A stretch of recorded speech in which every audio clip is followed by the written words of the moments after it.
In the rolling hills of Kentucky, where hope often feels as scarce as rain in drought season, Tom Wilson's weathered hands tell a story of perseverance. Every morning he tends to his struggling farm, barely making ends meet, but never losing his compassionate heart. When he discovers an injured horse collapsed in his field, its hind legs damaged beyond repair, something stirs in his soul. Using nothing but scrap metal, worn leather, and the kind of determination that comes from years of fighting natures odds, he creates what seems impossible, a chance for the magnificent animal to walk again. What Tom doesn't know is that this simple act of kindness is about to change his life forever. Could this broken horse be the bridge between two lonely hearts searching for purpose? Before we jump back in, tell us where you're tuning in from. And if this story touches you, make sure you're subscribed, because tomorrow I've saved something extra special for you. The old pocket watch clicked open with practiced ease, its brass face catching the first hint of dawn. Tom Wilson traced the worn engraving with his thumb. "To my son, time is the soil of wisdom," before tucking it back into his coverall pocket. His father's father had carried this timepiece through 2 wars and countless harvests, and now it kept time for another generation of Wilson men working this land. 4:45, time to start another day. The farmhouse kitchen stood silent, save for the gentle ticking of the wall clock and the occasional groan of the old refrigerator. Tom's coffee maker, a dated model Sarah had insisted on buying at their last anniversary together, sputtered to life. The familiar aroma filled the space where her morning humming used to be, 3 years gone now, but still echoing in the corners of his memory. Bills lay scattered across the kitchen table, their red stamps telling a story he knew by heart. The bank's latest letter sat unopened atop the pile, though its contents weren't hard to guess. 3rd notice this month. His calloused fingers drummed against the worn oak surface, a habit Sarah used to tease him about when he was deep in thought. Through the window, the eastern sky painted promises of another scorcher. Kentucky summers showed no mercy, especially to farmers trying to coax life from soil that seemed more stubborn with each passing season. The drought had stretched on for months now, turning his cornfields into a patchwork of yellow and brown where green should be thriving. Tom lifted his father's old thermos, another inheritance from a generation that believed in fixing things instead of replacing them, and filled it with coffee black as the storm clouds they desperately needed. The morning ritual continued as it had for decades. Boots by the door, worn but polished, jacket on the hook patched at the elbows, and that pocket watch, keeping time like a steady heartbeat against his chest. Outside, the farm stretched out before him in the growing light. 40 acres that had been in the Wilson family for 3 generations, now whittled down to the last workable plots. He'd sold the north pasture last spring to keep the tractors running, and the equipment barn still held more memories than machinery. The morning chores waited for no man's troubles. Tom moved through them with the efficiency of long practice, checking the irrigation lines, though there was precious little water to pump, feeding the handful of chickens that still scratched in their pen, mixing feed for Old Belle, the only dairy cow he'd kept after selling the herd. Each task clicked into place like the gears in his grandfather's watch, marking time in a rhythm as familiar as breathing. As he worked, Tom's mind wandered to the meeting scheduled with the bank next week. The numbers didn't add up, hadn't for a while now. But this land wasn't just dirt and deeds. It was the soil where his grandfather had taught him to read weather in the clouds, where his father had shown him how to gentle a frightened horse, where he and Sarah had danced under stars on their wedding night. Some things carried value that no ledger could measure. The sun climbed higher, burning off the morning mist and revealing the day's work ahead. The old tractor needed attention. Again, its persistent knock, a reminder of repairs he couldn't afford. Tom had always been good with machines, could coax life back into engines others had given up for dead. It was a gift his grandfather had nurtured, spending long evenings in the workshop teaching him how metal and grease could speak a language. all their own. The workshop stood as a testament to 3 generations of problem-solving. Tools hung in careful order on the walls, each with its own story of triumph over mechanical adversity. Tom had updated some things over the years, a newer welding setup, some precision instruments for the more delicate work, but the soul of the place remained unchanged. Here, a man could still turn inspiration and persistence into solutions, even when the world outside seemed to be running on different rules entirely. By mid-morning, the thermometer already read 85 degrees in the shade. Tom paused in his work on the tractor, wiping sweat from his brow with a bandana that had long ago forgotten its original color. The pocket watch showed 10:30. Time seemed to move differently in the workshop, where focus narrowed the world down to the problem at hand and the tools to solve it. He was about to return to the stubborn engine when a sound caught his attention, distant but distinct. A horse's whinny, closer to a cry of distress than any normal vocalization. The sound cut through the summer heat like a knife, stirring something in Tom's chest that had nothing to do with mechanics and everything to do with the deeper responsibilities of a man to God's creatures.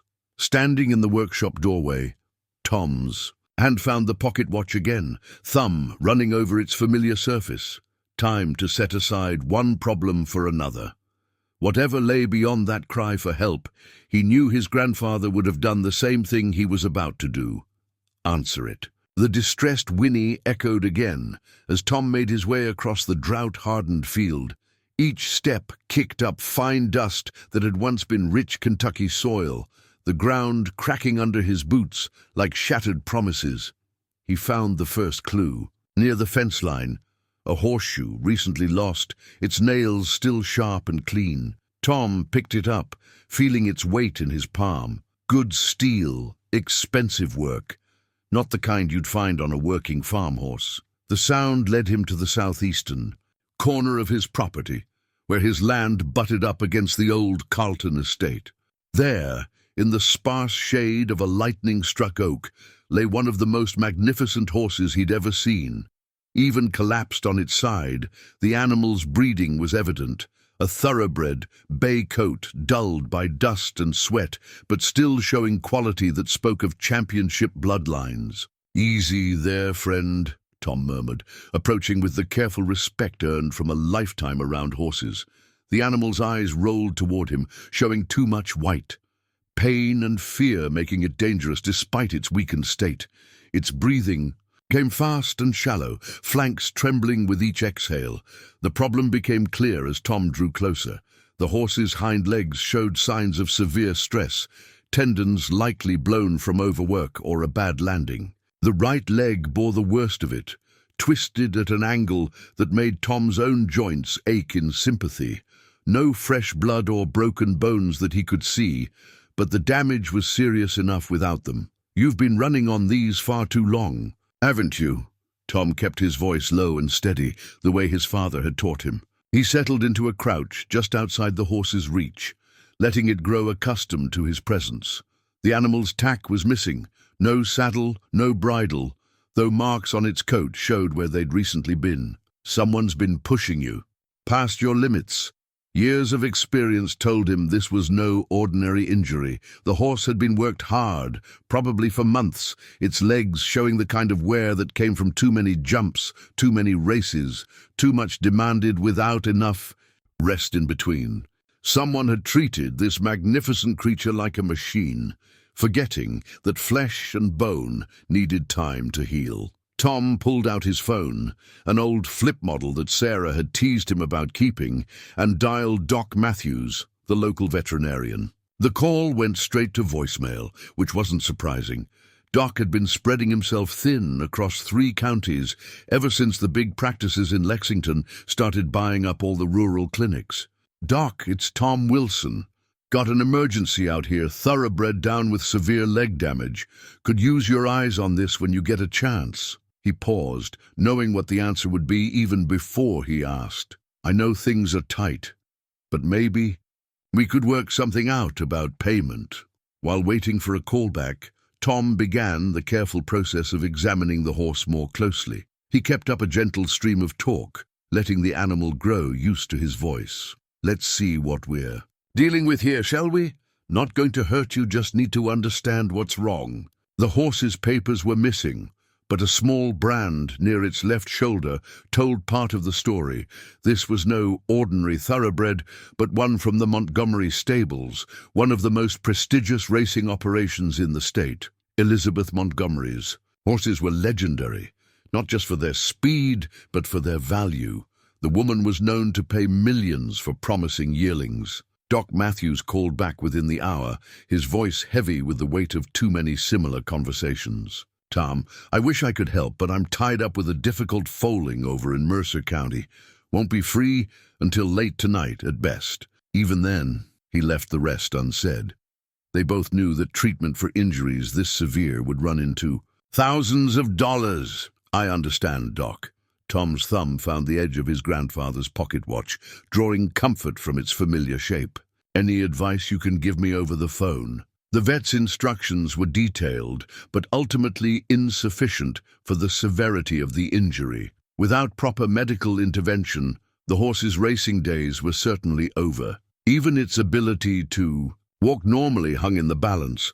The cost of professional treatment would be more than Tom's farm was worth. As the afternoon heat built, Tom made the injured horse as comfortable as possible. He rigged up a temporary shelter using old canvas and fence posts, brought water, and laid out some hay just within reach. The whole time, his mind was working on the problem the way his grandfather had taught him, breaking it down into parts, looking for unconventional solutions. In the workshop, he had a collection of metal rods and joints, salvaged from various projects.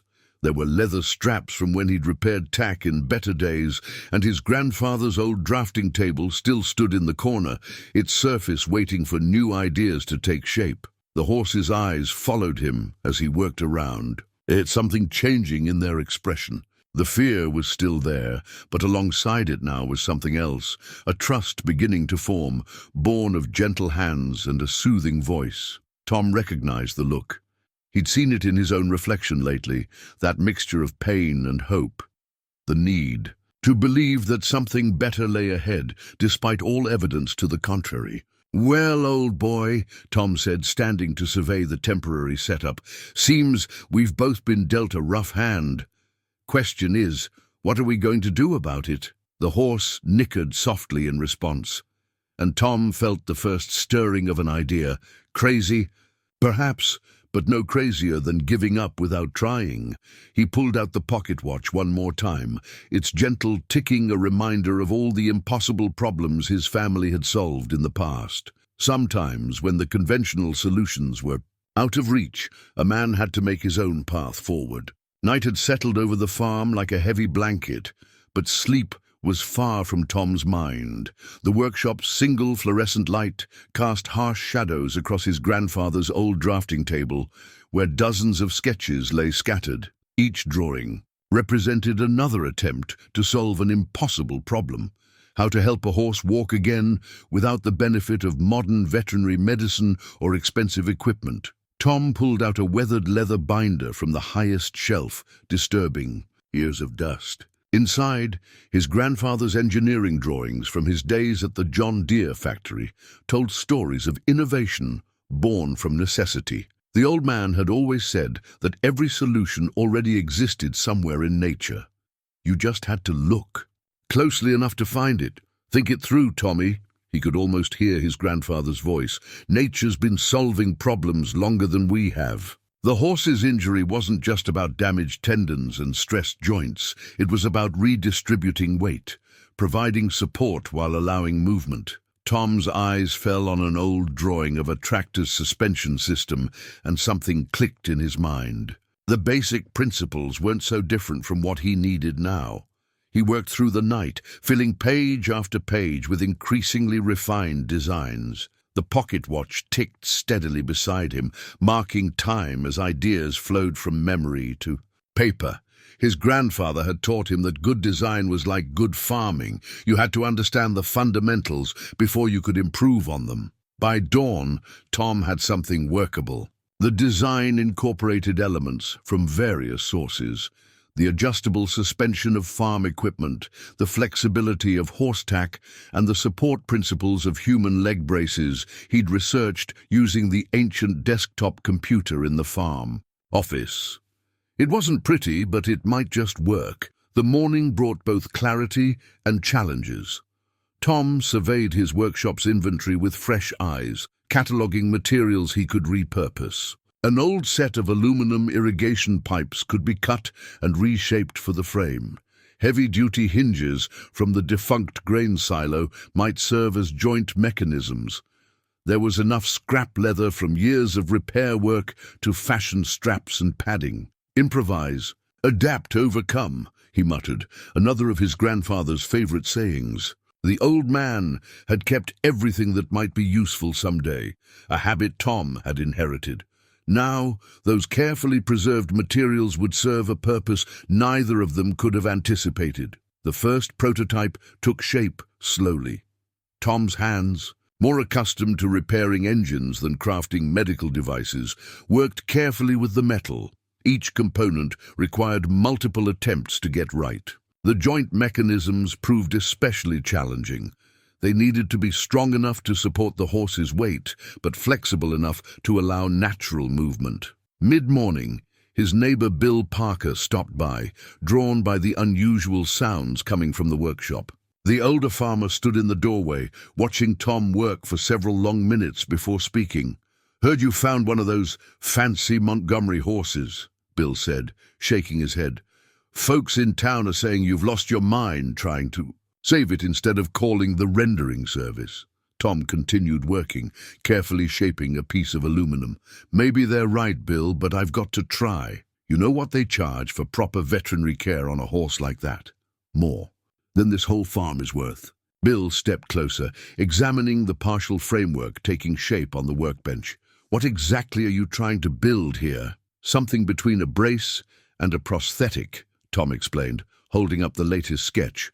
"See if we can support the damaged legs while allowing controlled movement. There's a chance the horse could heal on its own. Not enough to race again, but maybe enough to live a decent life." Bill studied the drawing, his expression skeptical but interested. "Reminds me of the suspension system on that old International harvester you fixed up last spring. But a horse ain't a tractor, Tom." "No, but the principles aren't so different. It's all about managing weight and movement." Tom picked up his grandfather's pocket watch, its familiar weight anchoring him. "Remember what my grandfather used to say about mechanical problems? The solution's always simpler than you think," Bill quoted, smiling at the memory. "That old man could fix anything with baling wire and creative thinking. That's what I'm counting on." Tom turned back to his work, making minute adjustments to the joint mechanism. "I've got his notes, his tools, and his stubbornness. Have to count for something." Bill watched him work for a while longer, then headed for the door. "Well, if anyone can pull this off, it'd be Henry Wilson's grandson. Just don't bet the farm on it, Tom. We're losing too many good families to foreclosure as it is." After Bill left, Tom sat at the drafting table again, reviewing his designs. His neighbor's warning echoed in his mind, mixing with memories of Sarah's voice. She'd always supported his projects, believed in his ability to solve seemingly impossible problems. "Just because something's never been done before doesn't mean it can't be done," she'd say. The pocket watch showed nearly noon when Tom finally had something he thought might work. The prototype looked crude. A framework of polished aluminum, carefully shaped to follow the natural lines of a horse's leg, with adjustable supports and padded leather straps. It wasn't pretty, but neither was watching a magnificent animal suffer. He gathered his materials and headed out to check on his patient, the weight of the makeshift brace heavy in his arms, but hope lighter in his heart than it had been in months. Sometimes the craziest ideas were exactly what was needed. His grandfather had taught him that too. The injured horse watched Tom approach with wary interest, its noble head lifting slightly at the sight of the strange metal contraption in his arms. The morning sun caught the polished aluminum, sending bright reflections dancing across the makeshift shelter's canvas roof. Tom set the prototype down carefully, just out of the horse's reach. "Well, friend," he said softly, pulling a worn leather work apron from his back pocket, "let's see if all those hours in the workshop were worth something." The apron had been his father's, its surface marked with decades of honest work. Oil, stains, scorch marks from welding, and the subtle patina that only comes from years of use. Putting it on felt like drawing strength from the past. Tom began by laying out his tools and materials with methodical precision.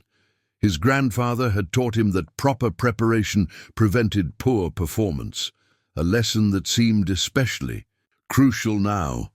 Alongside the prototype lay additional leather straps, padding materials, and the small sewing kit Sarah had used for mending tack.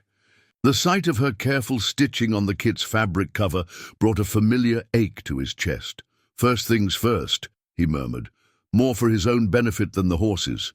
"Got to get these measurements exactly right." Using pieces of twine, Tom carefully measured the horse's legs, paying particular attention to the injured areas. Each measurement was recorded in a small notebook, the same one his grandfather had used for equipment specifications.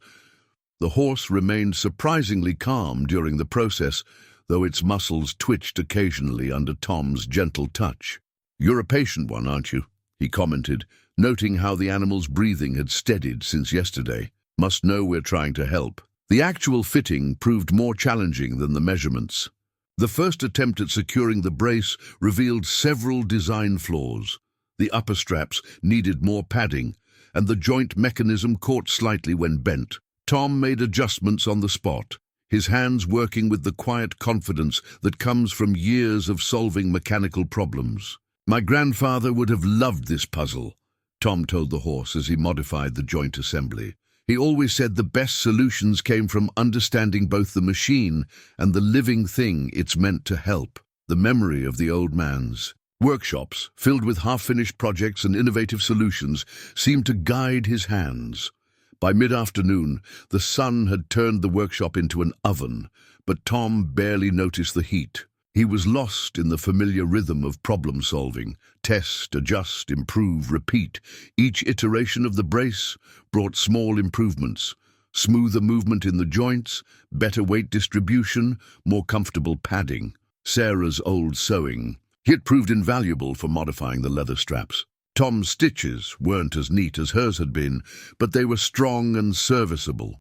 He could almost hear her teasing voice. "Not pretty, but it'll hold." The thought brought a smile to his weathered face. The breakthrough came late in the day, after countless adjustments.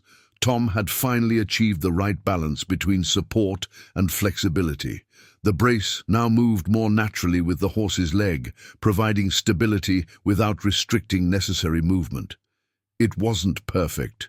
Nothing built in a farm workshop could match professional veterinary equipment, but it was functional. "Look at that," Tom said softly, watching the joint mechanism flex smoothly as he tested it. Sometimes the simplest solutions are the best ones. His grandfather's pocket watch showed nearly sunset. He'd worked straight through lunch without noticing. Just then, Bill Parker's truck pulled up to the workshop. The older farmer stepped out, carrying a basket covered with a checkered cloth. "Martha sent dinner," he announced, setting the basket on a workbench. "Said someone ought to make." "Sure you eat today?" Tom straightened up, suddenly aware of his hunger. "Your Martha's always had good timing." Bill examined the modified brace with professional interest. "Well, I'll be damned. You actually built it."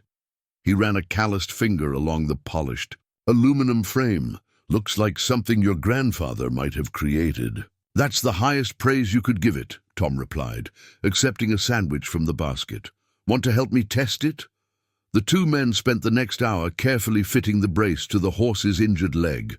The animal remained remarkably cooperative, as if sensing their intentions.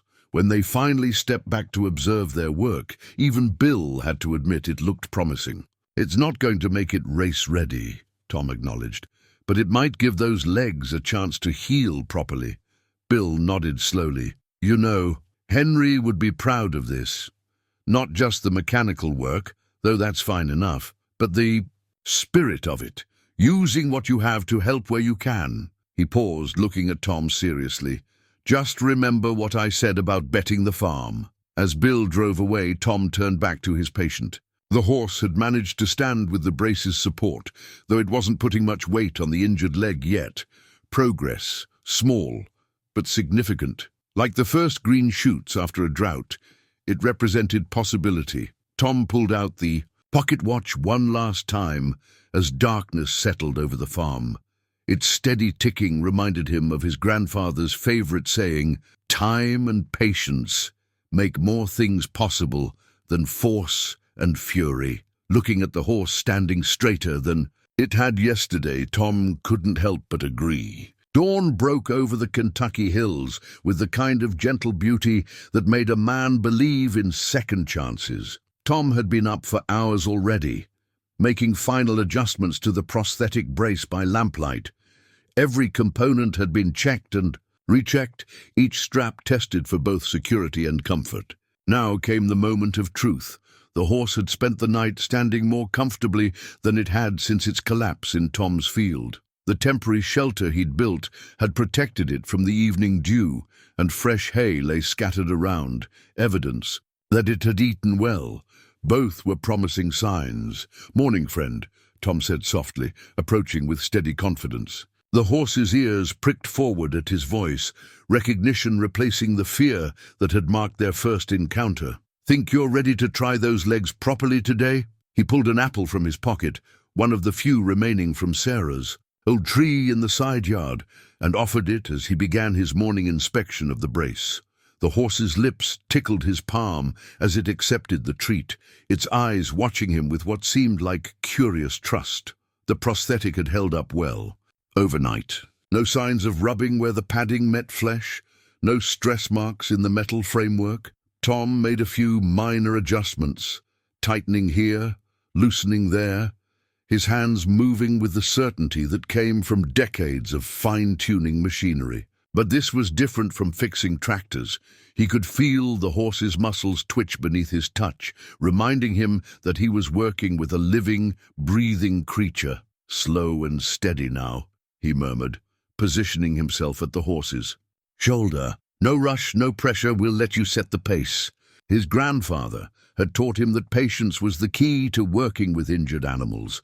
They had their own timeline for healing that couldn't be rushed. The first attempt at walking was hardly more than a shuffle. The horse shifted its weight tentatively, testing how the brace responded to movement. Tom watched every motion with intense focus, noting how the metal framework flexed and supported in exactly the ways he'd hoped it would. "That's it," he encouraged, keeping his voice low and steady.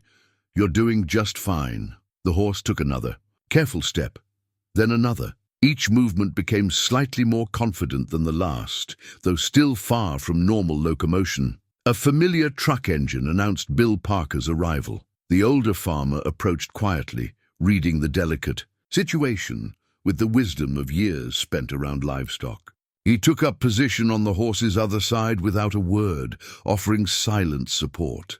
"Looking stronger today," Bill observed after watching several minutes of careful stepping. "Martha sent more sandwiches. Said she figured you'd be out here." "Straight through breakfast again." Tom nodded gratefully, but kept his attention on the horse. The animal had paused, seeming to gather its courage before attempting a slightly longer stride. The prosthetic responded smoothly, its joints moving in sync with the natural leg motion. "Would you look at that?" Bill whispered, genuine awe in his voice.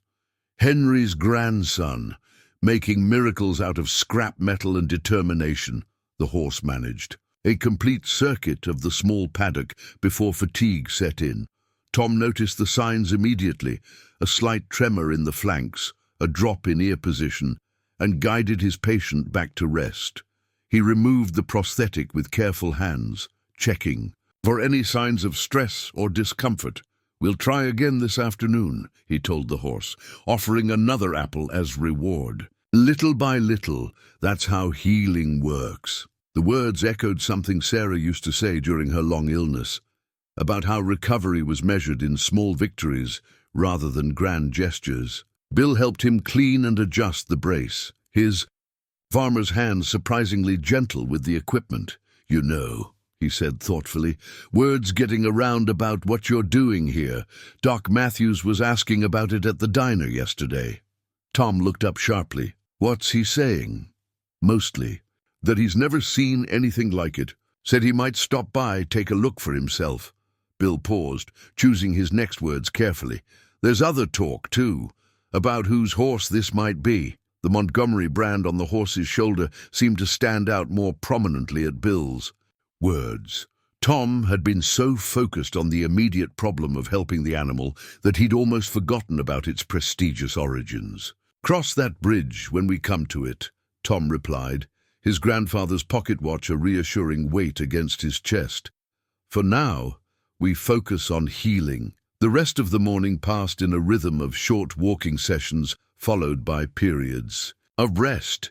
Each attempt showed improvement, small gains in confidence and capability that might have seemed insignificant to an outside observer but meant everything to Tom's experienced eye. By early afternoon, the horse was moving with noticeably more assurance. The prosthetic had proven itself more than equal to its task, though Tom continued to make minor adjustments between sessions.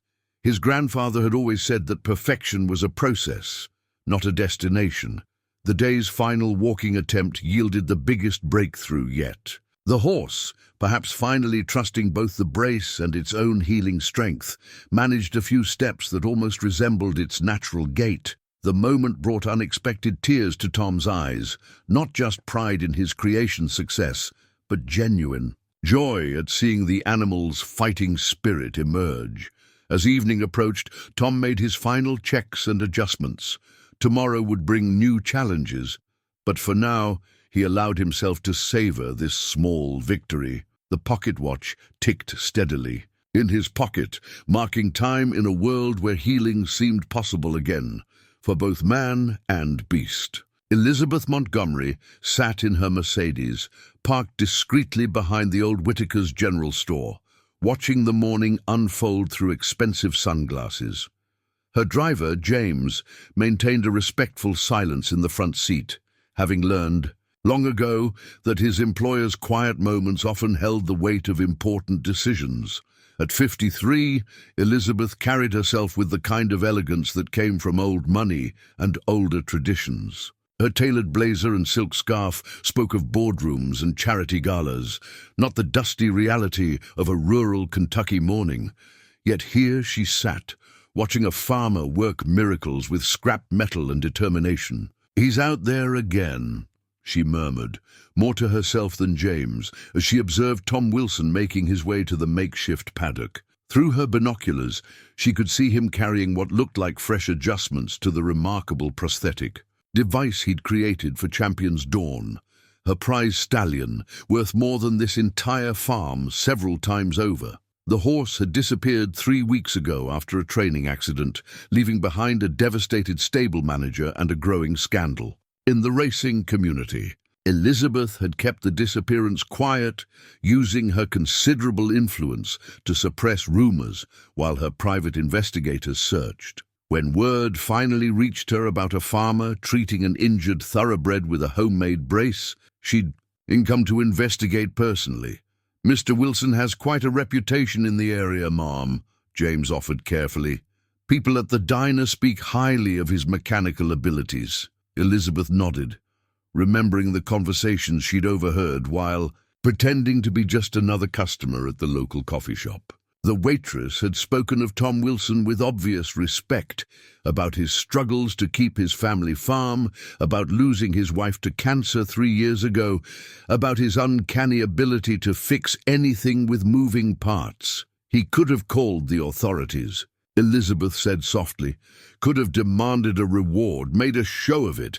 Instead, he's been sleeping in that workshop, spending every spare moment trying to help an injured animal that isn't even his. Through the binoculars, she watched Tom working with Champion's Dawn, his movements gentle and assured.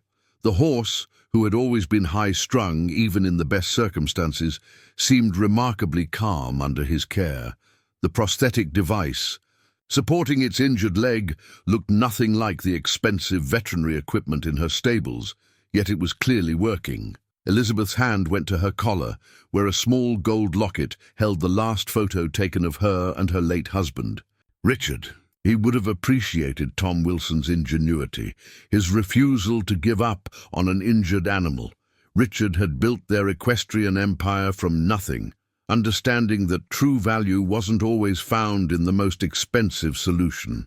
The stable. "Manager called again this morning," James reminded her gently. "He's pressing for a decision about the upcoming season's breeding schedule." "Let him press," Elizabeth replied, her tone carrying the quiet authority that had helped her maintain control of Montgomery stables after Richard's death. "Some things are more important than breeding schedules."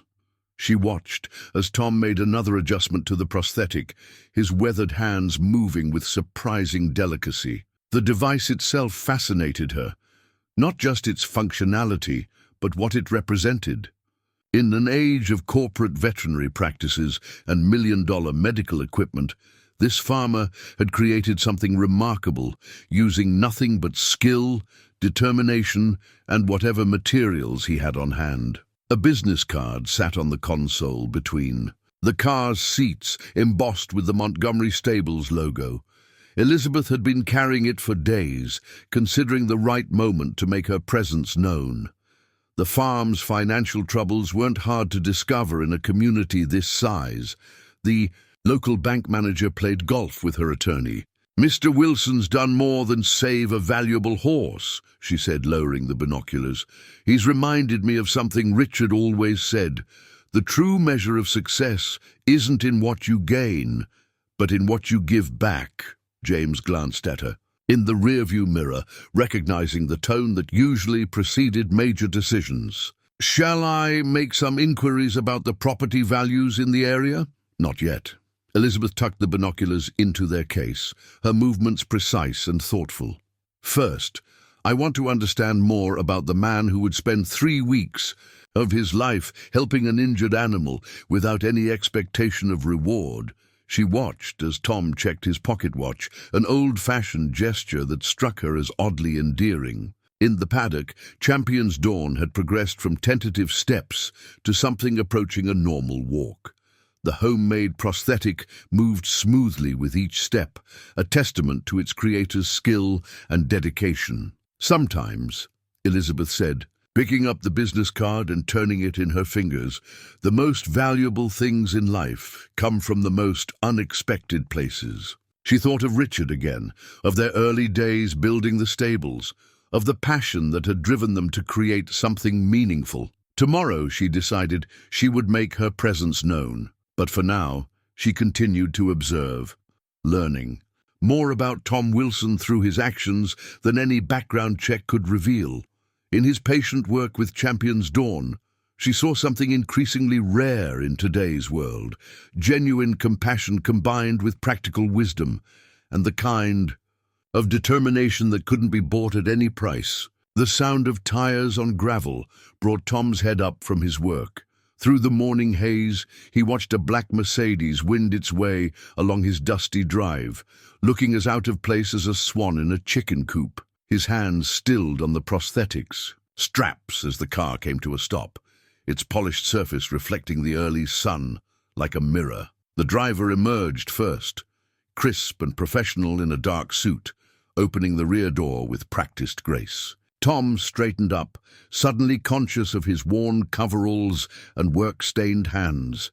The woman who stepped out of the car carried herself with natural authority, her silver-streaked dark hair and tailored clothing speaking of a world far removed from his workshop. "Mr. Wilson?" Her voice matched her appearance, refined but not unfriendly. "I'm Elizabeth Montgomery." She paused, her eyes moving to the horse in the paddock. "I believe you've been caring for something that belongs to me." Tom's hand found his grandfather's pocket watch, a habitual gesture when facing uncertain situations. "Ma'am," he acknowledged, noting how she made no move to avoid the dusty ground, despite her elegant shoes. "I had a feeling someone would be coming around eventually." "Champion's Dawn," she said softly, approaching the paddock. "We've been searching for him since the accident. Though I must admit, this isn't quite what I expected to find." Her eyes took in the makeshift shelter, the workshop beyond, and finally the prosthetic device supporting her valuable stallion's injured leg. The horse nickered softly at her voice, recognizing its owner. Elizabeth's composed expression softened. As she reached out to stroke its nose, "He looks different, calmer somehow." "Pain will make any creature angry," Tom replied. "Once you help ease it, their true nature tends to come through." He moved to adjust one of the support straps, his movements gentle and practiced. "Would you like to see how it works?" Something flickered in Elizabeth's eyes. Surprise, perhaps, at his lack of defensiveness or attempt to explain himself. She nodded, and Tom began demonstrating the prosthetic's function, his farmer's hands moving with unexpected elegance as he explained each component. "The key was finding the right balance," he explained, showing how the joint mechanisms worked in harmony with the horse's natural movement. "Too rigid, and it fights against healing. Too flexible, and it doesn't provide enough support." Elizabeth moved closer, her initial formality giving way to genuine interest. "This is remarkable engineering, Mr. Wilson.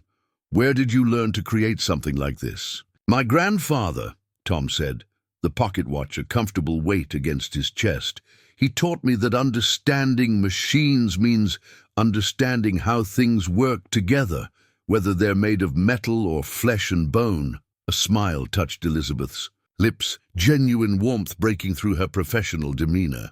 "My late husband would have appreciated that philosophy. Richard always said the best solutions came from practical experience, not just theoretical knowledge."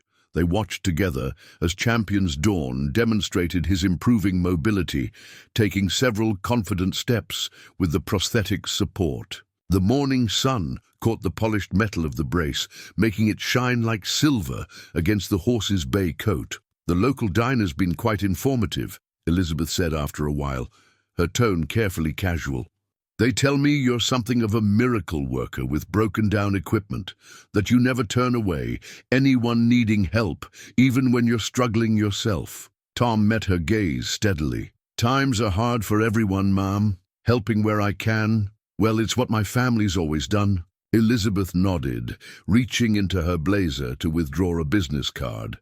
"I've spent the past week watching you work with him," she admitted, surprising Tom with her candor. "I could have sent a trailer and a team of veterinarians the moment I confirmed he was here, but I wanted to understand." "Understand what, Mom?" "The kind of man who would spend 3 weeks of his life helping an injured animal with no expectation of reward. Who would create something revolutionary out of spare parts and determination." She looked around the farm, taking in the signs of struggle and perseverance. "The local bank manager plays golf with my attorney, Mr. Wilson. I know the challenges you're facing." Tom's expression remained steady, dignity in every line of his weathered face. "We all face challenges, Mrs. Montgomery. It's how we meet them that matters." Elizabeth's smile deepened, recognition of a kindred spirit in his words. "Indeed." She gestured to Champion's Dawn, now moving with increasing confidence. "You've done more than save a valuable horse, Mr. Wilson. You've created something that could help countless animals. Something that combines practical innovation with genuine compassion." She paused, considering her next words carefully. "I have a proposition for you, if you're willing to hear it." The morning sun climbed higher, casting long shadows across the paddock as two people from very different worlds found unexpected common ground in the presence of a healing horse and a remarkable piece of homemade engineering. Tom's grandfather's pocket watch ticked steadily in his pocket, marking the moment when everything was about to change. The kitchen of Tom's farmhouse hadn't seen visitors like this in years. Elizabeth Montgomery sat at the worn oak table, her elegant blazer draped over the back of a chair that still bore the marks of Tom's grandfather's woodworking tools. Her driver, James, stood quietly by the screen door, somehow managing to look both alert and unobtrusive. Tom moved with careful efficiency, preparing coffee in Sarah's old percolator. The familiar routine helped steady his hands as he processed Elizabeth's extraordinary proposal. The bank statements and property assessments she'd laid out on the table told a story of numbers he'd been avoiding for months. "Your farm has good bones, Mr. Wilson," Elizabeth said, running a manicured finger along one of the documents. "The soil reports show excellent potential, despite the recent drought. But what interests me most is this." She gestured toward the workshop visible through the window, where the prototype prosthetic gleamed in the late morning light. Tom set a cup of coffee before her. Sarah's best china, rarely used since her passing. "Ma'am, I appreciate what you're suggesting, but turning this place into some kind of high-tech veterinary facility, that's a far cry from farming, is it?" Elizabeth's eyes held his with surprising warmth.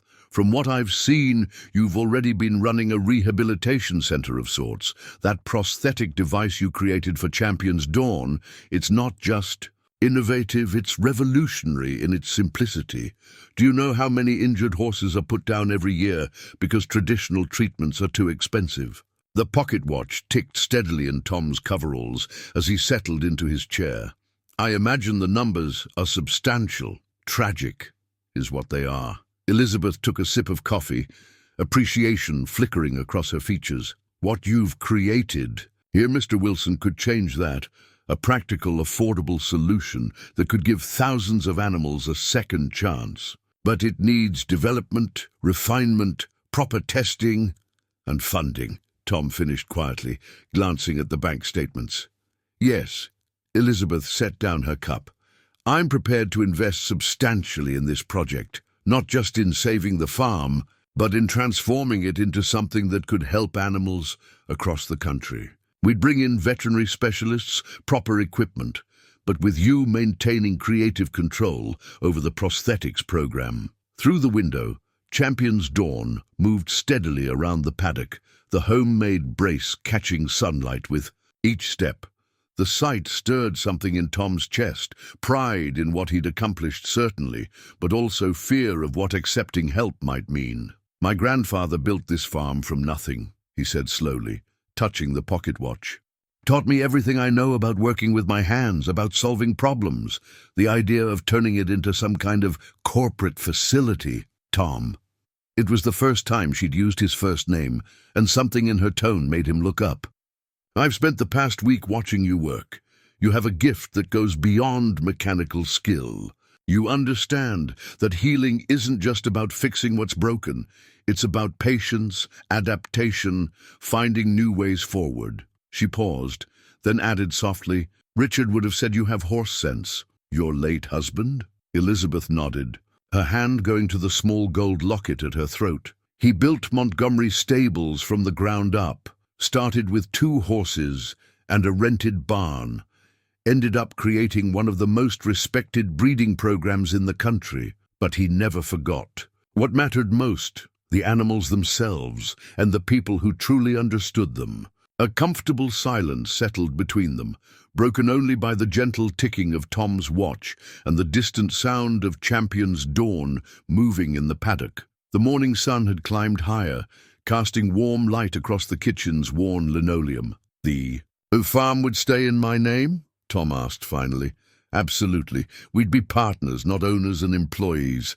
Montgomery Stables would provide funding and resources, but this would remain Wilson Farm, just with an expanded mission." Elizabeth pulled another document from her portfolio. "I've had my lawyers draw up a preliminary proposal. Take your time reviewing it." Tom studied her face, seeing past the polished exterior to something familiar, the same determination he recognized in himself, the drive to create something meaningful. "And if it doesn't work out, then you'll still own your farm free and clear.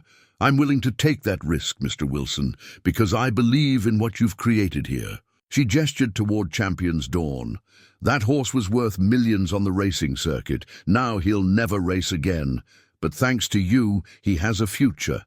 How many other animals could we help if we combined your innovation with proper resources?" Question hung in the air as Tom rose and walked to the window.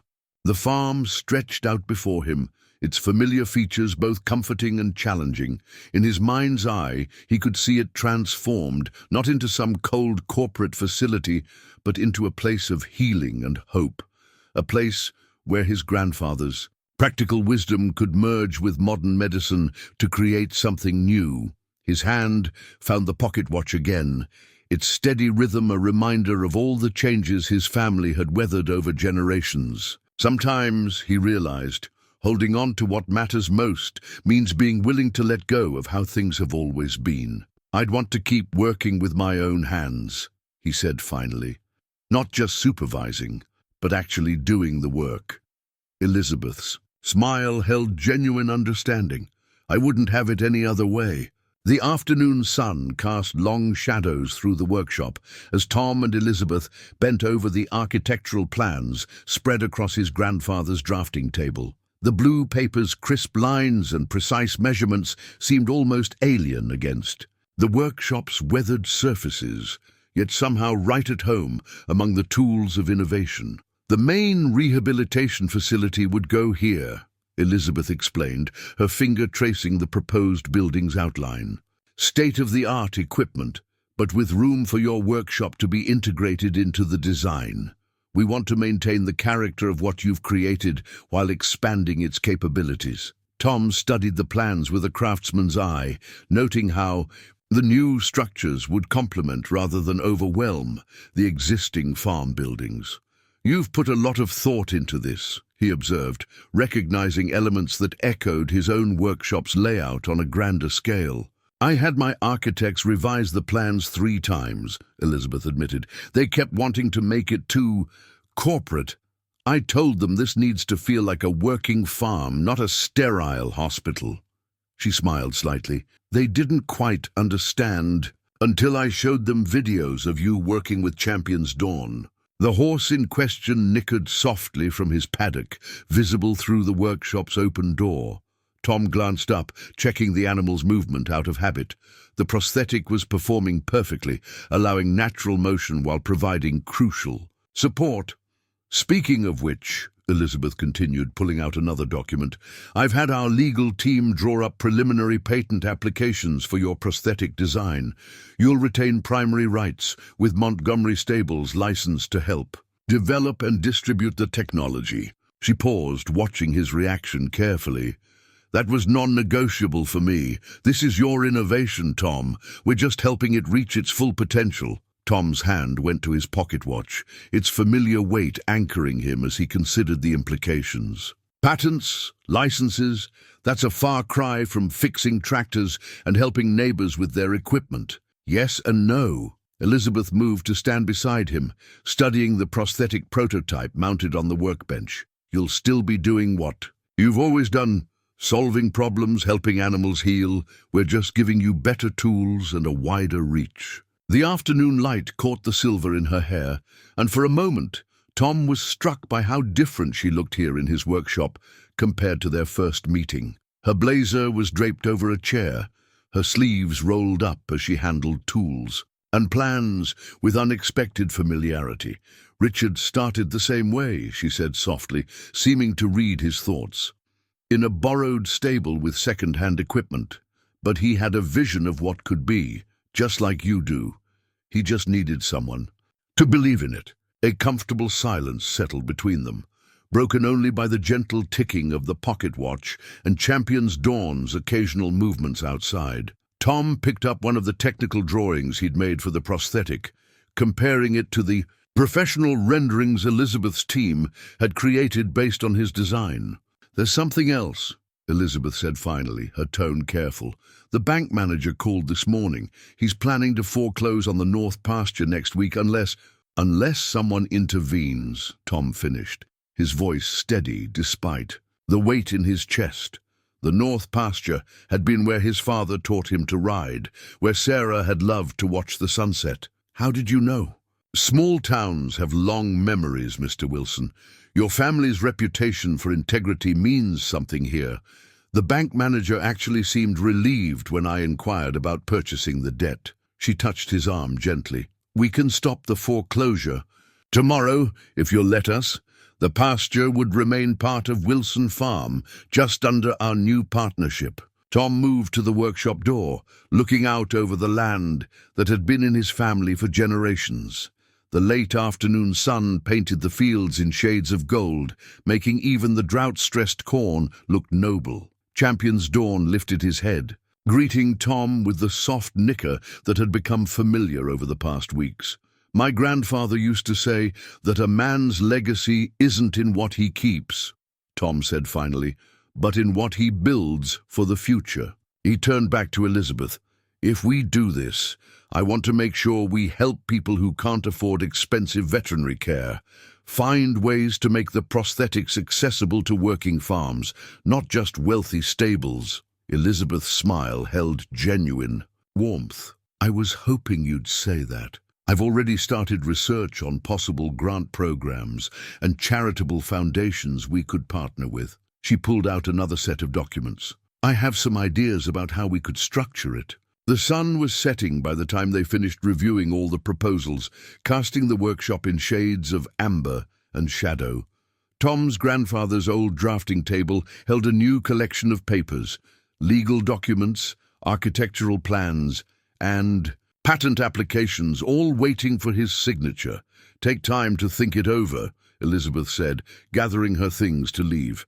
Have your lawyer review everything. I want you to be completely comfortable with this decision. Tom walked her to her car, where James waited patiently. The evening air was cooling, carrying the promise of another clear night. Before getting in, Elizabeth turned back to him. You know, when I first heard about a farmer building prosthetics for horses, I expected to find a well-meaning amateur. Instead, I found something extraordinary.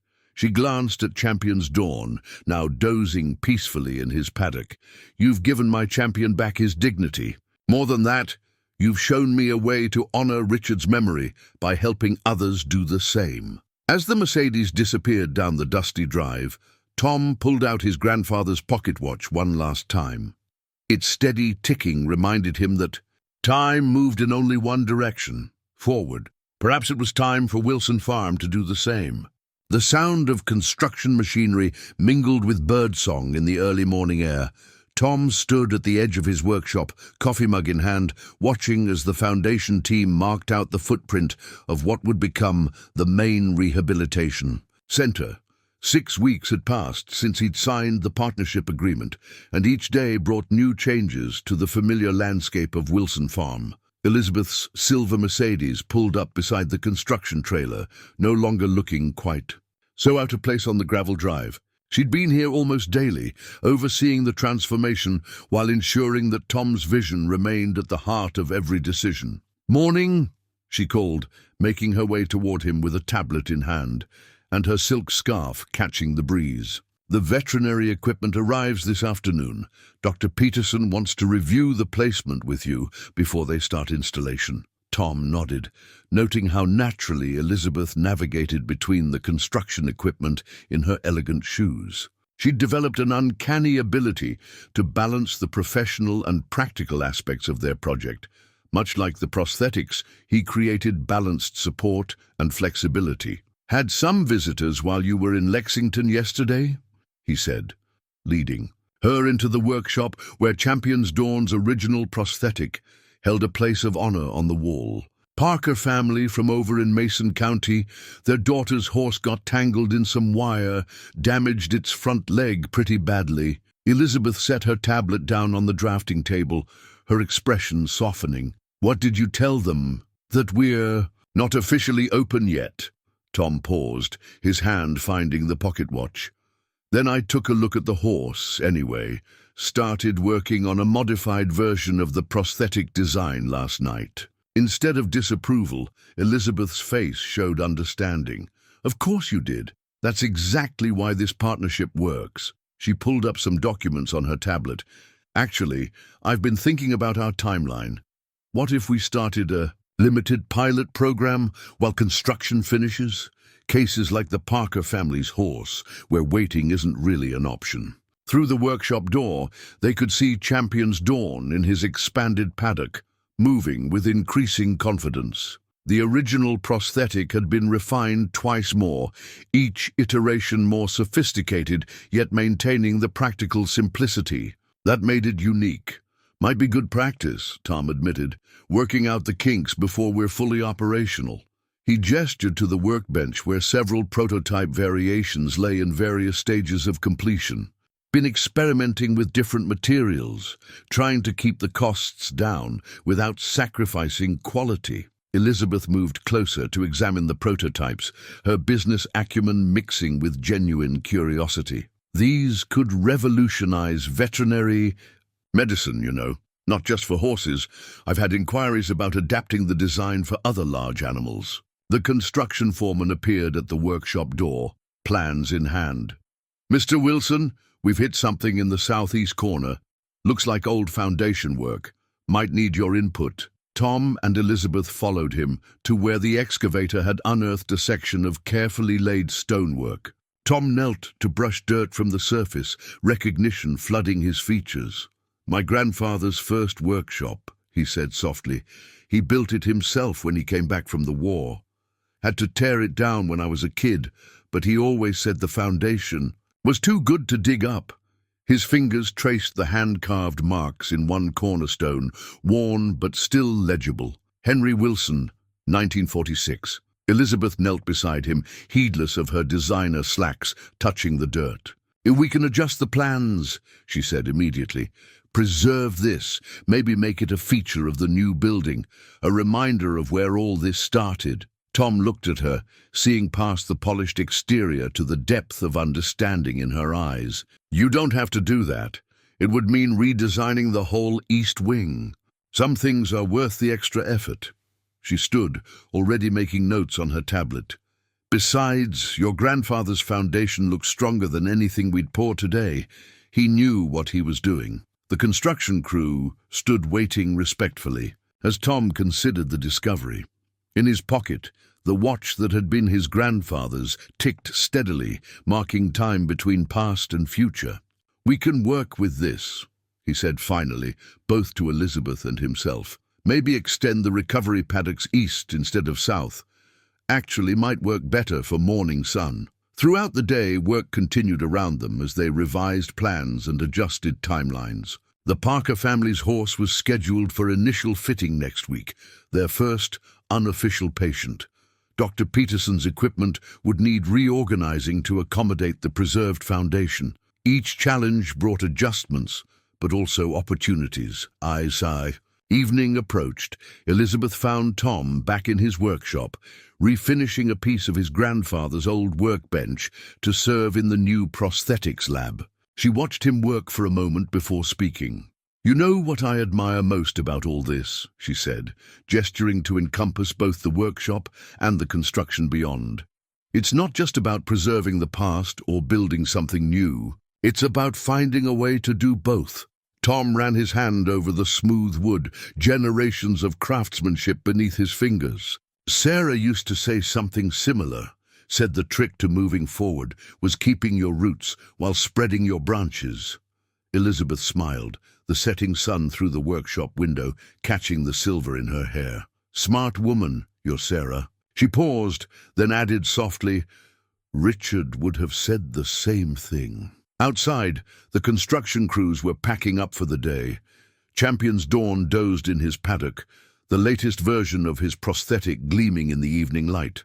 The foundation stones of Henry Wilson's workshop lay partially excavated, waiting to be incorporated into something new, yet anchored in tradition. Tom's grandfather's watch kept steady time in his pocket, marking moments between what had been and what was yet to come.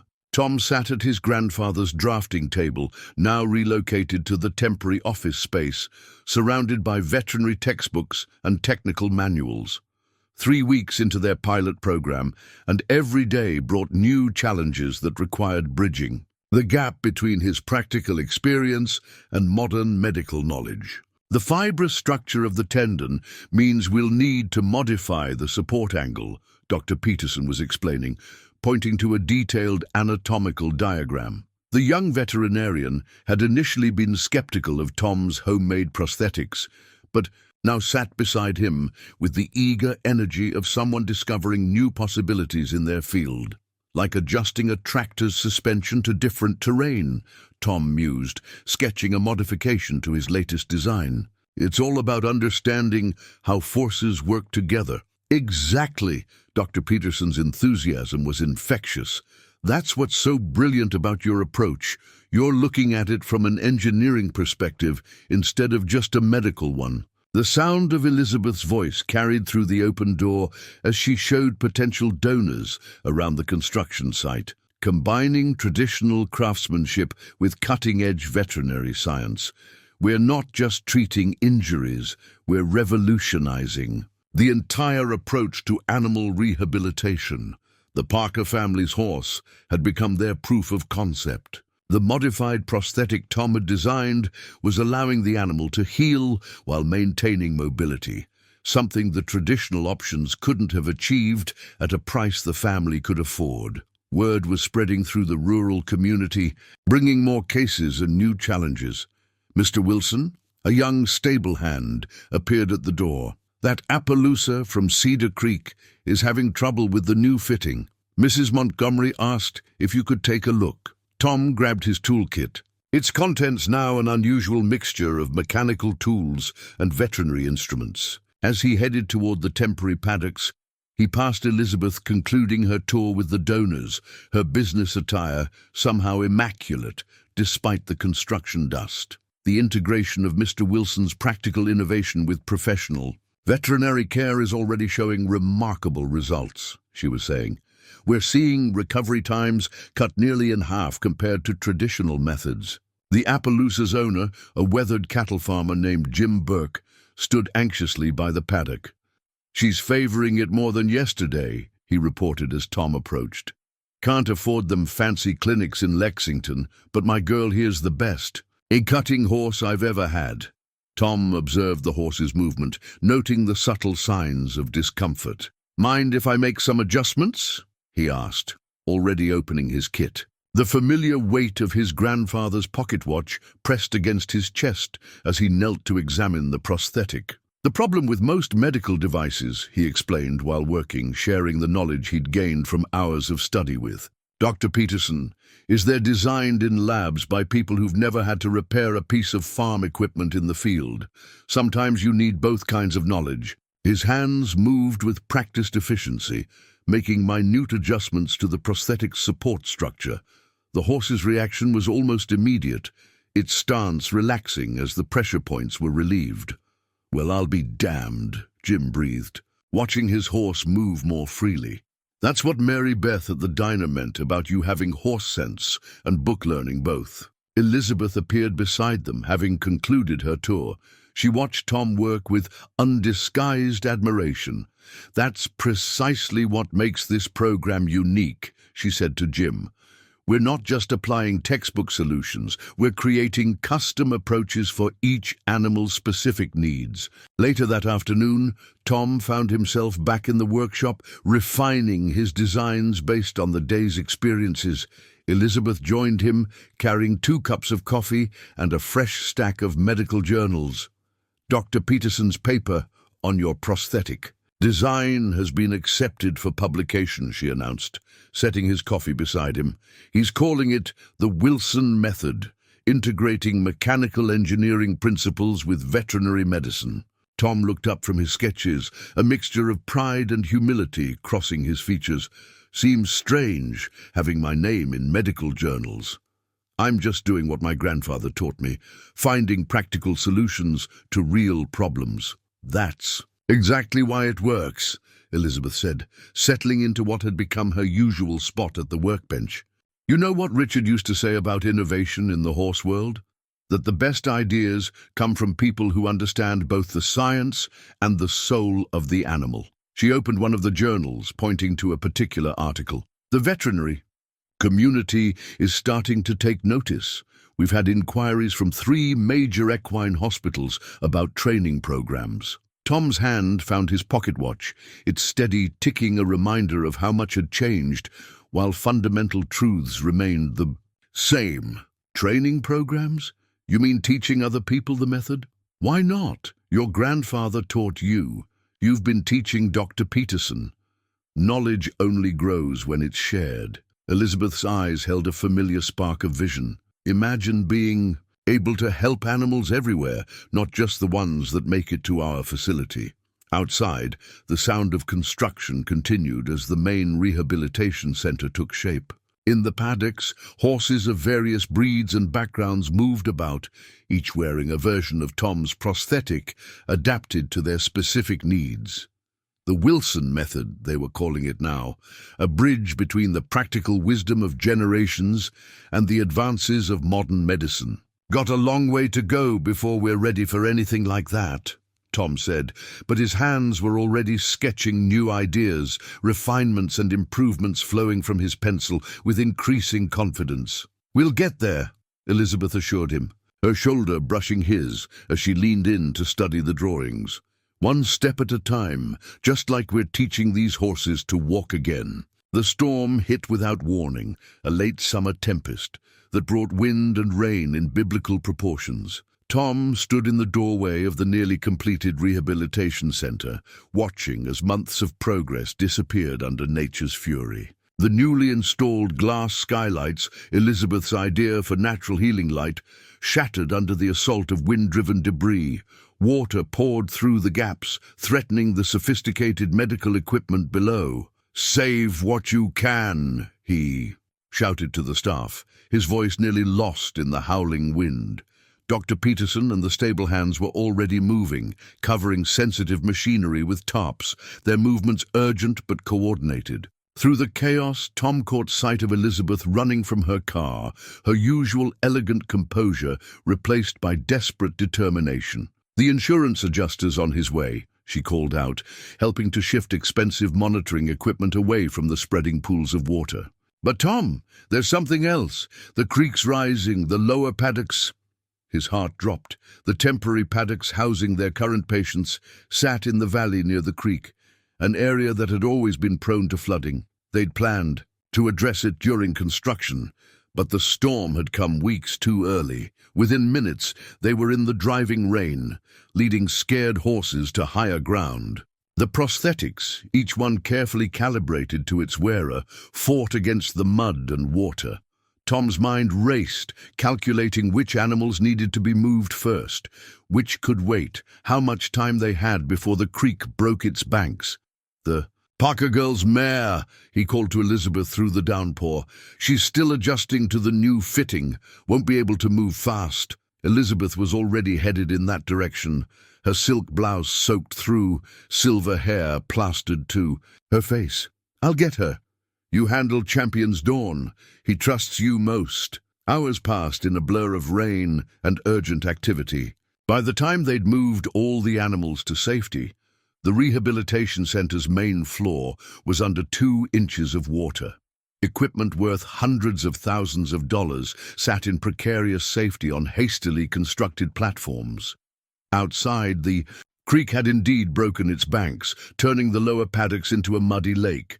Tom found Elizabeth in his old workshop, one of the few buildings untouched by the flooding. She sat on his grandfather's workbench, shivering slightly despite the emergency blanket draped over her shoulders. The sight of her, makeup gone, designer clothes ruined, yet still radiating determination, stirred something in his chest. "Insurance won't cover all of it," she said without preamble, her tablet displaying rapidly incoming damage reports. "The policy hasn't been finalized for the new equipment. We're looking at losses in the mid-6 figures, possibly more." Tom's hand went to his pocket watch, its familiar weight providing little comfort. "The animals are safe. Equipment can be replaced." "Can it?" Elizabeth's voice held an edge he'd never heard before. "This isn't just about money, Tom. We have patients depending on us. The Parker family's mare needs another surgery next week. 3 more cases are scheduled to arrive on Monday. The medical board is reviewing our pilot program results next month." She trailed off, running a hand through her wet hair. "We'll figure it out," Tom said, but Elizabeth was already shaking her head. "My board of directors will want to cut their losses, pull out before we're in too deep." It was already a hard sell, convincing them to invest in an experimental program on a small farm in Kentucky. Now, the rain drummed on the workshop roof, a sound that had always brought peace before. Tom moved to the workbench where the original prosthetic still hung, its simple lines a reminder of where they'd started, When I was a boy, he said slowly, my grandfather lost nearly everything in a drought. Bank was ready to foreclose. You know what he did? Sold his prize bull, used the money to dig a new well. Said sometimes you have to give up something valuable to save something priceless. He turned to face Elizabeth. I've got some savings. Not much, but it's something. And the north pasture, no. Elizabeth stood abruptly. I won't let you sacrifice your land. There has to be another way. She began pacing, her natural business instincts asserting themselves. The patent applications, if we expedited them, used them as collateral for a bridge loan. The patents aren't approved yet, Tom reminded her gently. And even if they were, mass production was never the goal. We wanted to help people who couldn't afford the expensive options, remember? Elizabeth stopped pacing, something vulnerable crossing her features. I remember. It's what Richard would have wanted. He always said profit wasn't the only measure of success. She met Tom's eyes. But I also remember promising you this partnership. Wouldn't cost you your farm. The storm's fury began to ease, the drumming rain softening to a steady patter. Through the workshop door, they could see their patients in the upper paddocks, safe but uncertain in their temporary quarters. Champion's Dawn stood watch over the younger horses, his prosthetic gleaming dully in the grey light. Maybe, Tom said thoughtfully, we've been thinking about this the wrong way. We've been trying to build something new while holding on to everything old.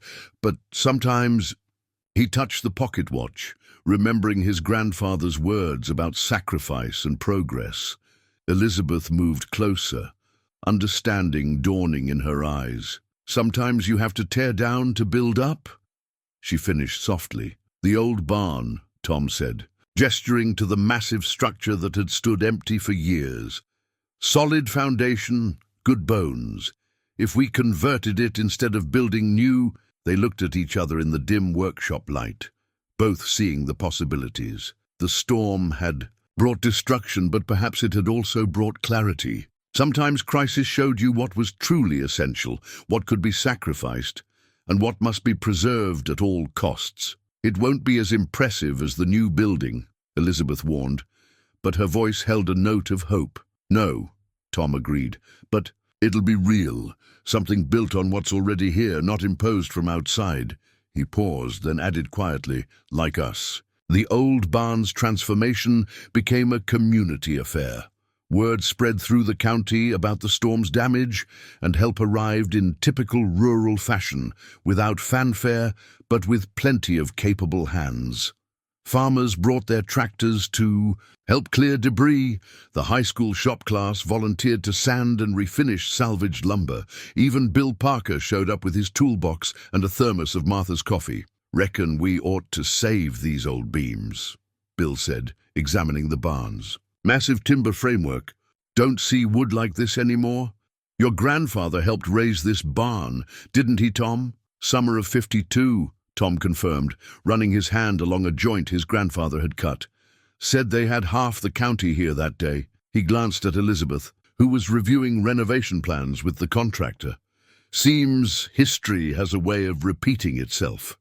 The local newspaper had run a feature on their project the previous week, complete with before and after photos of their recovering patients. The story caught fire online, drawing attention from unexpected quarters.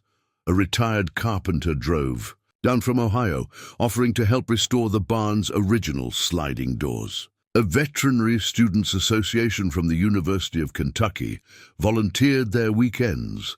Elizabeth took it all in stride, her business acumen shifting to accommodate this new, more organic approach. She stood now in what would become the main treatment area, surrounded by a mix of sophisticated medical equipment and heritage architecture.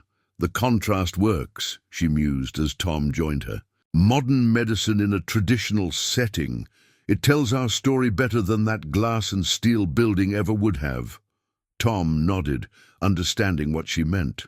Through the open barn doors, they could see Dr. Peterson working with the Parker family's mare, the young vet's professional expertise blending seamlessly with the farm's pastoral setting. The horse's prosthetic, gleaming with recent adjustments, caught the morning light.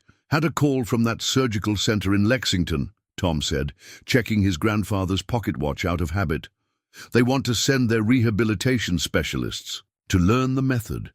Said something about the importance of practical experience alongside theoretical knowledge. Elizabeth smiled, a mix of pride and vindication in her expression. The Wilson method is gaining quite a reputation. 3 more. Facilities have requested training programs. She paused, watching a group of local teenagers helping to install recycled windows. "Though I doubt they could replicate this exactly." "What do you mean?" "This," she gestured to encompass the barn, the volunteers, the horses grazing peacefully, in sight of their work, the way everyone's come together, the perfect balance of progress and tradition. You can't franchise community spirit, Tom." As if to emphasize her point, Martha Parker's truck pulled up, the bed loaded with covered dishes. The weekly volunteer lunch had become something of a local tradition, with families contributing whatever they could. Today's aroma suggested Martha's famous pot roast was on the menu. "Got a new patient coming in tomorrow," Tom said, as they walked toward the gathering crowd of workers. "Small farm over in Anderson County. Family heard about what we're doing here, but they're worried about the cost." "We'll work something out," Elizabeth replied without hesitation. "That's what the foundation is for." The charitable foundation had been her solution to their shared desire to keep treatment accessible. Richard always said the true value of success was in how many people it helped, not how much money it made. The lunch break turned into an impromptu community meeting, with locals offering suggestions and sharing resources. Someone's cousin had spare lumber from a demolished tobacco barn. The Votech school wanted to know if their students could intern during the summer. Through it all, Tom watched Elizabeth move easily among the farmers and trades workers, her natural elegance undiminished by work clothes and sawdust. "You've changed this place," Bill said quietly, coming to stand beside Tom. "Not just the farm, the whole community, given people something to believe in again." Tom's hand found his pocket watch, its steady, ticking a reminder of continuity amid change. "We've all changed it together," he corrected, watching as Elizabeth explained their prosthetic designs to an enthusiastic group of high school students. "Sometimes you have to lose something to find something better." Champion's Dawn nickered from his paddock, drawing smiles from the gathered crowd. The horse that had started it all now served as a living testament to their success, his stride confident despite his injury. Other patients grazed nearby, each wearing their own version of Tom's prosthetic, each representing another family given hope.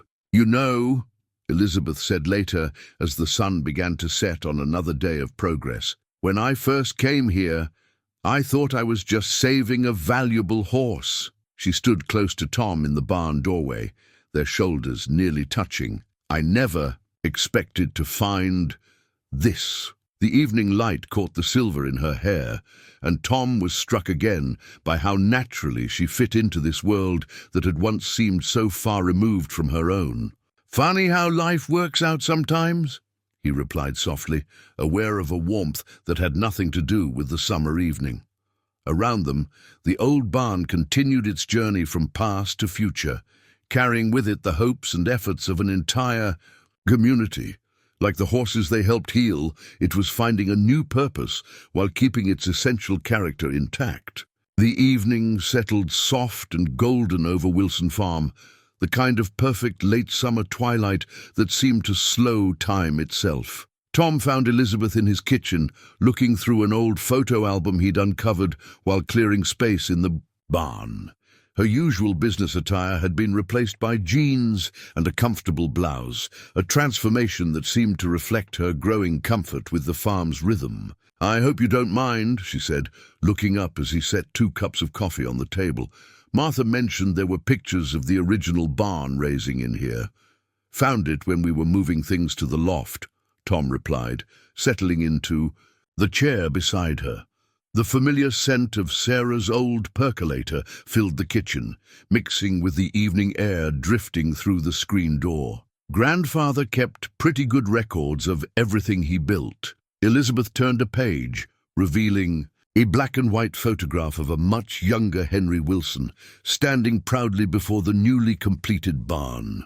He had remarkable eyes, she observed, kind but so determined, rather like his grandson. Tom's hand went to his pocket watch, its weight a constant connection to the man who'd shaped so much of his life. He raised me after my parents died, taught me everything I know about working with my hands, about solving problems. Tell me about him. Elizabeth's voice held genuine interest, her fingers tracing the edges of the old photograph. He was steady, the kind of man who measured twice and cut once in everything he did. Tom smiled at a memory, had a saying for every situation. Time and patience make more things possible than force and fury. That was one of his favorites. Elizabeth nodded, understanding in her eyes.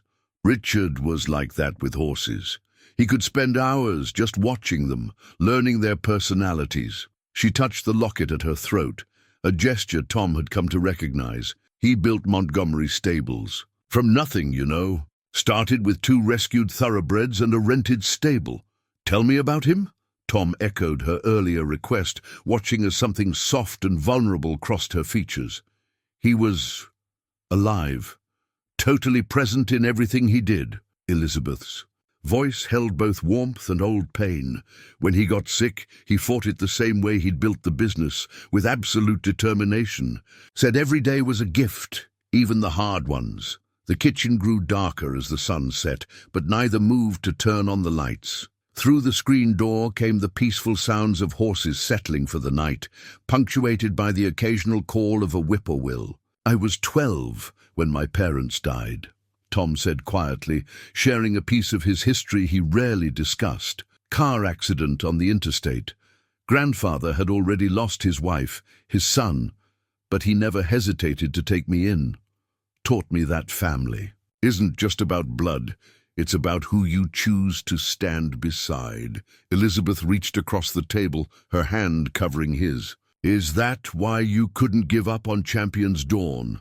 Because someone once refused to give up on you? Tom nodded, the pocket watch ticking steadily against his chest. Grandfather used to say every creature deserves someone in their corner, someone who sees their worth beyond their wounds. Sarah understood that too, didn't she? Elizabeth asked gently, glancing at the wedding photo displayed on the kitchen wall. She did. Met her right here on the farm. Her father was helping with the spring planting. Tom's voice softened with memory. She loved this place as much as I did. During her illness, she'd sit by the window watching the seasons change, planning. Improvements we'd never get to make together. But you're making them now, Elizabeth observed, just differently than you'd planned. They sat in comfortable silence as true darkness settled outside. The photo album lay open between them, generations of Wilson family history captured in fading photographs. Elizabeth turned another page, revealing a picture of young Tom on his first horse. I was an only child, she said suddenly. Boarding schools, private tutors, all the advantages money could buy, but so lonely. She smiled wryly. Found more, genuine warmth in the stables than in any drawing room. The horses didn't care about social status or family connections. Is that why you've spent so much time here? Tom asked quietly. When you could be running things from your office in Lexington? Elizabeth met his eyes in the dim kitchen. I came here to save a horse, she said softly. I stayed because for the first time since Richard died, I found something real. Something that mattered beyond business deals and profit margins. The evening breeze carried the scent of late summer through the screen door, hay and horses, warm, earth and the promise of autumn. In the paddocks, their patients rested quietly, each one representing a family's hope restored, a life changed. You know what Sarah used to say about fate? Tom's voice was thoughtful in the darkness. She said it doesn't just happen to you, it happens through you, through the choices you make when life presents an unexpected turn. Elizabeth's hand was still covering his on the table, warm and real, like choosing to help an injured horse instead of calling the authorities. Like choosing to see possibility instead of liability, Tom countered, thinking of her first visit to the farm. The pocket watch ticked steadily between them, marking time in a kitchen that had seen generations of Wilsons make choices that shaped not just their own lives, but the lives of others. Now it witnessed another such moment, as two people who had known loss found unexpected healing in each other's company. The letter from Lexington's premier equine hospital lay open on Elizabeth's desk in the renovated barn office. Their offer was more than generous, a partnership that would move the Wilson method to a state-of-the-art facility, complete with research laboratories and a full surgical suite. The kind of opportunity that could transform their work from a local success into a national program. Tom stood at the window, watching Dr. Peterson work with their newest patient, a retired police horse with severe arthritis. The young vet's confidence had grown tremendously over the past months, his medical expertise now seamlessly blending with Tom's practical approach. "They want an answer by the end of the week," Elizabeth said, her voice carefully neutral. She sat behind the desk, elegant as always, but with the relaxed posture of someone truly at home. "The board thinks it's an excellent opportunity. Better exposure, more resources, more bureaucracy," Tom finished quietly. "More focus on profit margins than people." He turned to face her, noting how the morning light caught the silver in her hair. "Your board members haven't spent much time here, have they?" Elizabeth smiled, understanding in her eyes. "No, they haven't. They see the success stories, the growing reputation, but they don't see—" She gestured toward the window, where the Parker family's mare was grazing peacefully beside Champion's Dawn. "They don't see what really matters." The pocket watch ticked steadily in Tom's coveralls as he crossed to the desk, picking up the letter. The hospital's logo was embossed in gold, promising prestige and progress. Yet something about it felt wrong, like an expensive saddle on a working farm horse. "I had dinner in Lexington last night," Elizabeth said suddenly, "at that French restaurant Richard used to love." She stood, moving to join Tom at the window. "All I could think about was Martha's pot roast and those conversations around your kitchen table." Tom nodded, understanding exactly what she meant. The farm had changed them both over the past months, shifting their definitions of success and purpose. Grandfather used to say that growth for its own sake wasn't progress, it was just getting bigger. "The hospital's offer would mean moving operations to Lexington," Elizabeth continued. "They want your expertise, your innovation, but in their environment, under their control." She paused, choosing her next words carefully. "They also made it clear they expect me to resume a more traditional executive role." The implications hung in the air between them. No more working side by side in the barn, no more shared coffee in his kitchen, no more watching the sunset together after a long day of helping horses and their families heal. "I've been offered something too," Tom said quietly. "University of Kentucky wants me to teach a course on practical veterinary engineering, part of their new rural medicine initiative." Elizabeth turned to him, surprise and something else flickering across her features. "You haven't mentioned this." "Just got the letter yesterday." He pulled the creased envelope from his pocket. "They're willing to work around our schedule here. Let me teach practical sessions on the farm." His hand found the pocket watch again. "Grandfather always said knowledge should be passed on, not just used." Through the window, they could see Bill Parker's truck pulling up, bringing another load of local high school students for their weekly internship program.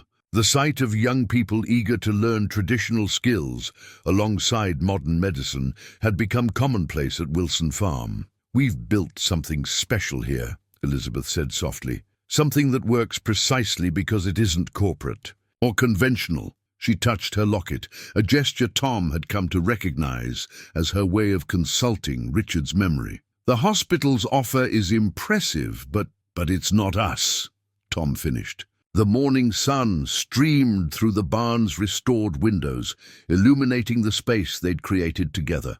Modern medical equipment housed in heritage architecture, just like their program combined cutting-edge science with traditional wisdom. Elizabeth moved closer, her shoulder brushing his, as they watched the students unload their gear. "I spent most of my life in boardrooms and luxury offices," she said. "Never felt as alive as I do here, covered in dust and helping a horse take its first steps with a new prosthetic." Tom turned to face her, suddenly very aware of how close they were standing. "The university position would mean more time here on the farm," he said quietly. "More chances to share what we've learned, to help others understand this approach. My board won't be happy if I turn down the hospital partnership," Elizabeth mused, but her tone suggested the thought didn't trouble her as much as it once might have. "Seems to me," Tom said carefully, "that we've got a choice to make. Not just about the farm or the program, but about what we want our lives to look like going forward." Elizabeth met his eyes, the morning light catching the subtle flecks of gold in her grey irises. "I've already made my choice, Tom.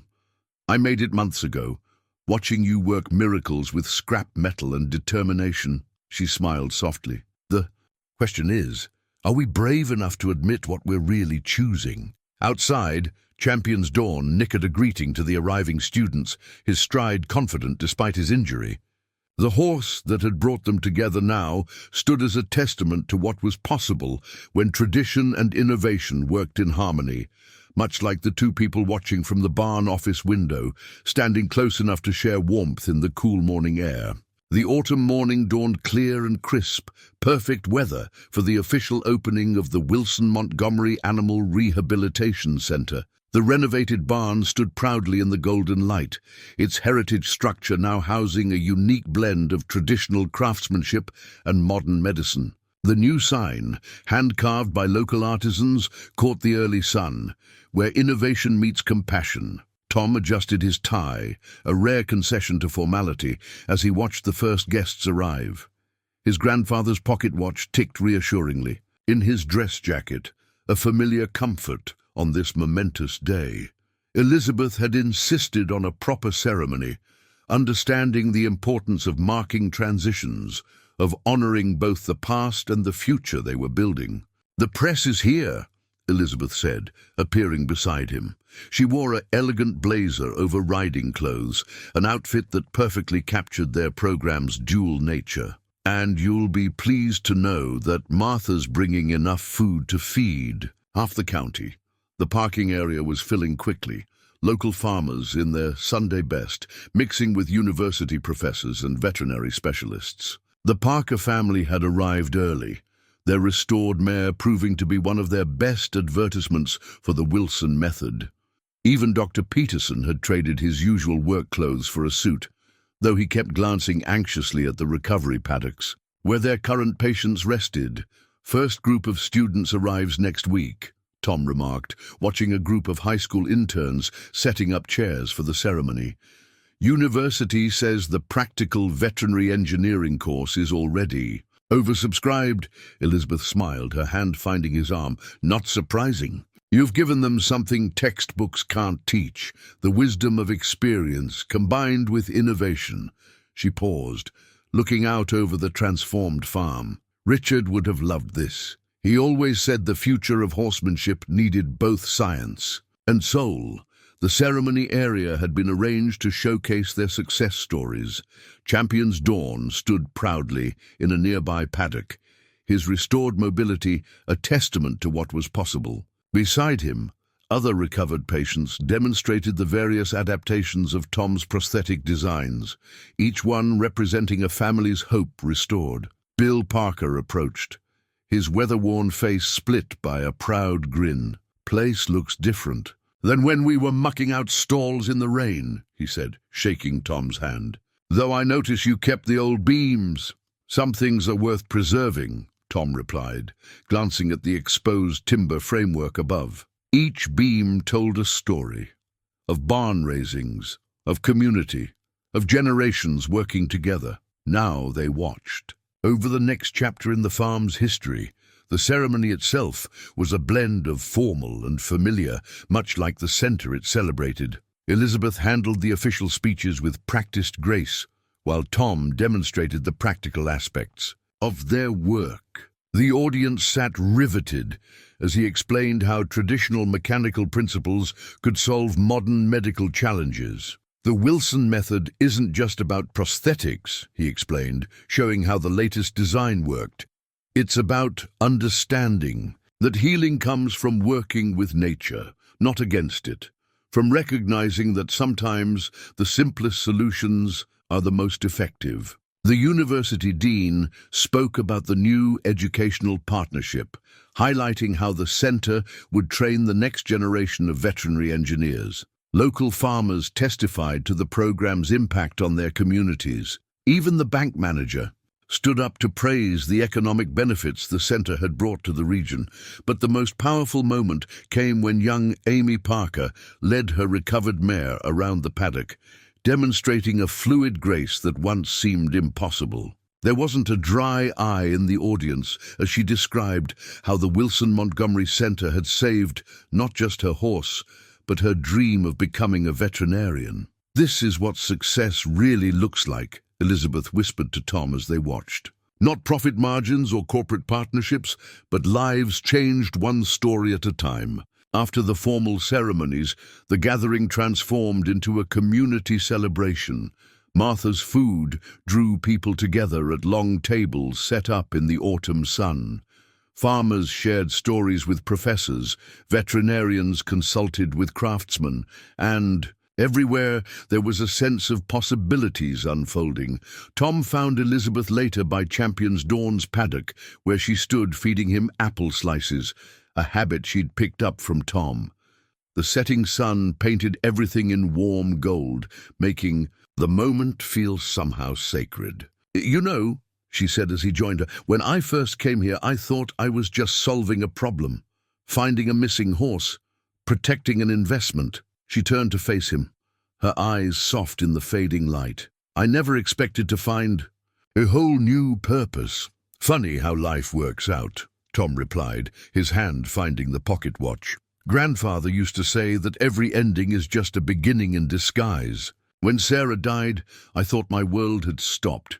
Didn't realize I was just waiting for a new chapter to start." Elizabeth stepped closer, her shoulder brushing his in a now familiar gesture. Around them, their guests continued celebrating.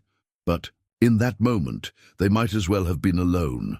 The transformed barn stood as a testament to what they'd built together, not just a rehabilitation center, but a bridge between past and future, between tradition and innovation. "We should probably get back to the party," Elizabeth said softly, making no move to leave. "Probably," Tom agreed, equally still. The pocket watch ticked steadily between them, marking a moment when something long building finally shifted into clarity. Behind them, Champion's Dawn nickered softly, as if offering his approval of whatever was about to happen next. Winter settled softly over Wilson Farm, the season's first snow dusting the paddocks in white. Inside the renovated barn, warmth and purpose filled every corner. Students from the veterinary engineering program huddled around a workbench watching intently as Tom demonstrated the latest refinement to his prosthetic design. The metal he worked with came from the original device he'd built for Champion's Dawn, transformed now into something new, yet carrying the spirit of where it all began. Elizabeth stood in the doorway, taking in the scene with quiet satisfaction. 6 months since the center's opening had brought changes she'd never imagined when she first drove up that dusty lane in search of a missing horse. The Wilson method was gaining international recognition, with similar programs starting in 3 other countries. Yet here at its heart, it remained exactly what they'd envisioned, a place where innovation served compassion, where tradition and progress worked hand in hand. "Now remember," Tom was saying to his students, his weathered hands moving with practice, "Grace, it's not just about the mechanics. You have to understand the spirit of the animal, the way they move naturally. That's something no textbook can teach you." The young faces around him nodded earnestly, reminding Elizabeth of herself all those months ago, discovering that true wisdom often came wrapped in simple packaging. She watched as Tom reached into his pocket, checking his grandfather's watch. With the habit of decades, some things hadn't changed, and she was glad for it. As the students filed out for their afternoon rounds, Tom looked up and caught her eye. The connection between them had grown stronger with each passing day, built on shared purpose and deepening understanding. They'd faced challenges together, skeptics who doubted their methods, pressure to commercialize their success. The daily, trials of combining modern medicine with traditional care. Through it all, their partnership had only strengthened. "Got something to show you?" Tom said, gathering his tools with careful precision. Out in the north paddock, they walked together, through the converted barn, passing the treatment areas where Dr. Peterson worked with their newest patients. The young vet had grown into a confident professional, adding his own innovations to the Wilson method while respecting its fundamental principles. The winter air was crisp against their faces as they stepped outside. Champion's Dawn stood at the paddock fence, his coat thick with winter fur, but his eyes bright with recognition. The horse that had brought them together now served as a living testament to their success, helping nervous patients adjust to their own prosthetics. "Look there," Tom said softly, pointing to where the original prosthetic hung mounted on the barn wall. "See anything different?" Elizabeth stepped closer, examining the device that had started everything. Then she saw it. A small piece had been cut away from the main support, the metal carefully shaped into something new. Her heart quickened as she realized what it meant. "Your grandfather's watch," she said, turning to face him. "You always said it marked the important moments." Tom nodded, his eyes holding hers with quiet certainty. "Been marking time between past and future since the day I inherited it. Seemed right to add something new to its story."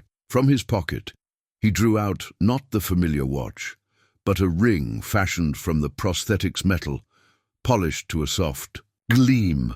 "Tom," Elizabeth breathed, understanding flowing through her like warmth. "Been thinking about what grandfather used to say about healing," he continued, his voice steady despite the emotion behind it. "How sometimes fixing what's broken means finding a new way forward. When Sarah died, I thought that part of my life was over. Then you showed up looking for a missing horse." Elizabeth's hand found his, their fingers intertwining with the natural ease of long practice. Around them, the farm continued its daily rhythm, students making their rounds, horses calling to each other across the paddocks, the gentle hum of progress and tradition working in harmony. "Yes," she said simply, before he could even ask the question. "Yes to all of it."